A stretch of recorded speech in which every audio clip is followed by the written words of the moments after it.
are you doing today? I hope that you're doing amazing and fantastic and wonderful. So does Nick and Cleo. So, I am so excited to narrow down my favorite reads of 2022. I sort of created a, sort of like a bracketing system for my reads for 2022, and I just sort of want to go through it with you guys and then come back and see what you guys think. So, we're gonna pop over to Computer Courtney. Yeah, Computer Courtney, and we will see how the bracketing went. I will let you know that it was painful and it was very, very hard to choose my favorite reads because I read 58 books in 2022. I absolutely I was very, very shocked at how many books I actually got finished. Especially in December, because I have an 8-week-old right now, and I read 8 books. December was actually my best month of reading, which totally and utterly shocked me. But here are some statistics from my reading. So, like I said, 58 books I read.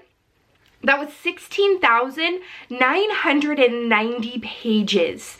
Holy crap. I surpassed my goal of 15,000 pages read, which doesn't really, I don't really care about how many pages I read, but that's really, really cool. 55% of my reads were ebook, and then 29% were audiobook. I am utterly shocked with that. 2 years ago, Courtney had never even really listened to an audiobook before. So to have going from 0% to over almost 30% of my reading being actual audiobook, hands down, fantastic. My average rating for 2022 was 4.2, which I think is better than last year. I was a little bit more critical this year, and then next year I plan on that being hopefully I have a whole bunch of really good reads, but if I don't, I'm using the Compile sort of rating, which I talked about in my 2023 goals, so you can go and check out that video. But 24 of my reads were 5-star, which is fantastic.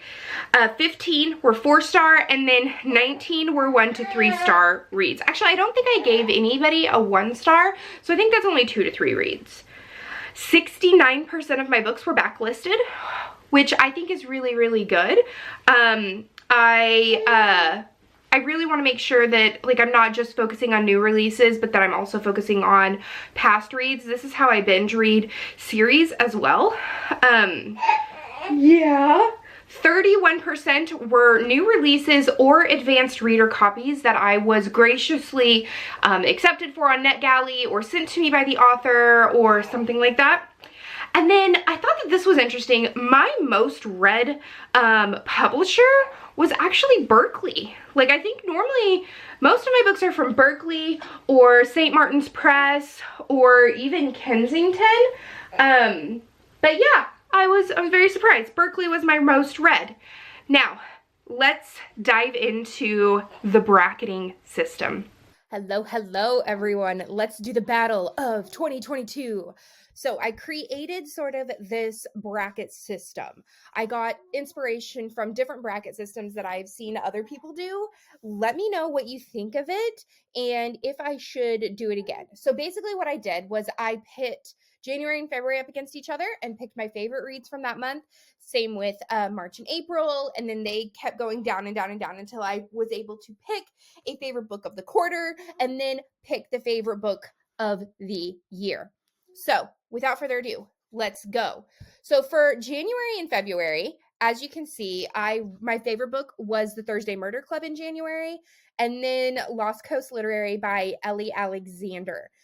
It pains me that she did not win out against The Thursday Murder Club.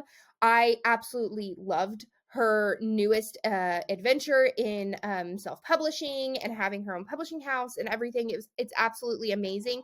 You do need to go pick it up. It is in my top 10 of the year. But Richard Osman's The Thursday Murder Club, I love this series. We then had March and April, which we have The Book of Cold Cases by Simone St. James and The Big Chili by Julia Buckley. I only read one book in April. That was the beginning of my pregnancy, and I got super, super, super sick.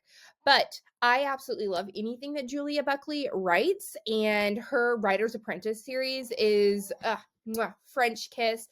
But Simone St. James won out. I pre-order every single one of her books, and I absolutely loved The Book of Cold Cases. It was twisty, it was tense, it was all of the things that you want a Simone St. James book to be. We go into May and August, and we have two Emily Henry books against each other. We have Book Lovers and People We Meet on Vacation.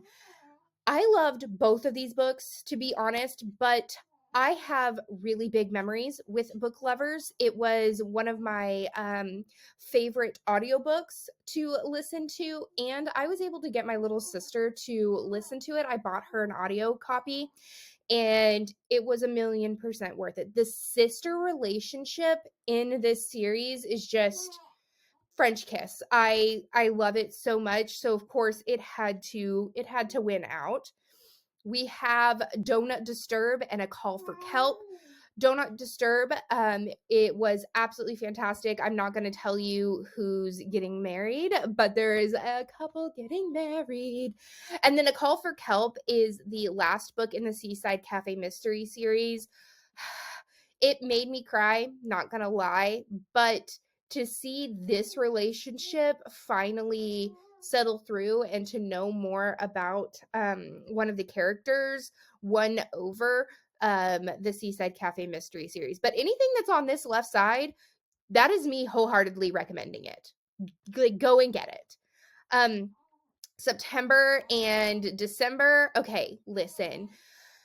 The Bullet That Missed, the next book in the Thursday Murder Club series. Again, the first one won in January, but I couldn't just let Richard Osman have all of the love. And I absolutely loved The Very Secret Society of Irregular Witches.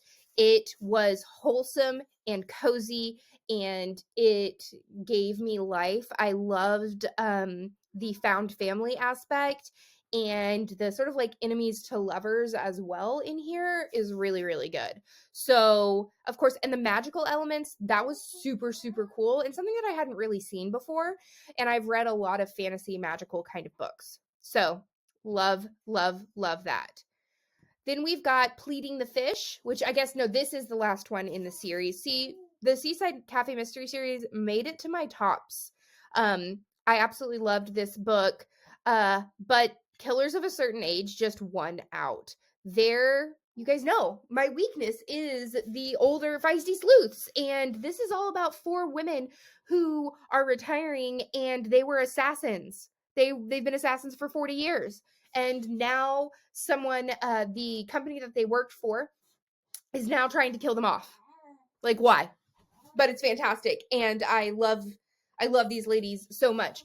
Like, I even went in and read some interviews with Deanna Raybourn, and she's not like saying it's gonna happen, but if this could be a series, I wouldn't be sad about it. So, trimesterly, not quarterly, I broke it down by trimesters.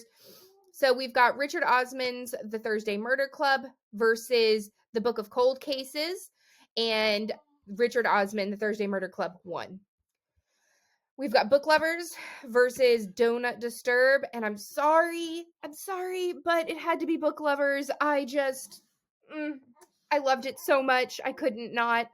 And then between The Very Secret Society of Irregular Witches and Killers of a Certain Age won. So these are my top 3 books of 2022. I absolutely loved them. Let me know, what were your top reads of 2022? Let's go back to other Courtney. So, what did you guys think of the bracketing system? Did you like how I did it? Do you think that I should do it a different way at the end of this year? What were your thoughts? My top 3, I will say it again. I know. My top 3 reads were, first one, number 1 book was The Thursday Murder Club. I love that book. Hold on, I will grab it. It has a place on my wall of books, but The Thursday Murder Club, 100% my favorite book of 2022.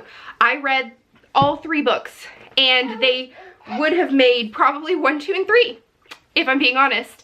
But I couldn't let Richard Osman like dominate. My second favorite book was Book Lovers by Emily Henry. There were so many reasons why I loved this book. The sister dynamics. My sister and I are absolute best friends, and I made my sister get this book. I bought it on audio for her.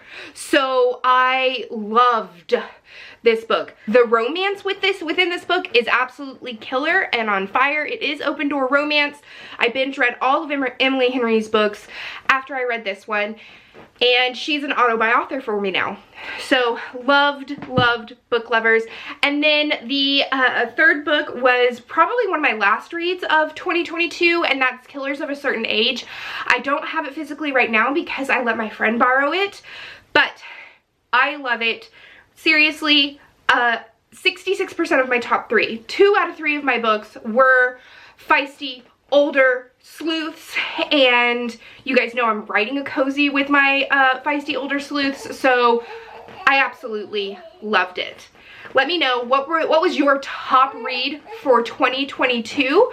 I would love to know, but that's the end of this chapter of Courtagonist. Please give this video a thumbs up and subscribe if you haven't already. Reason why I'm all wobbly is I'm actually rocking the child as I'm filming this, but I will see you guys next time. Bye.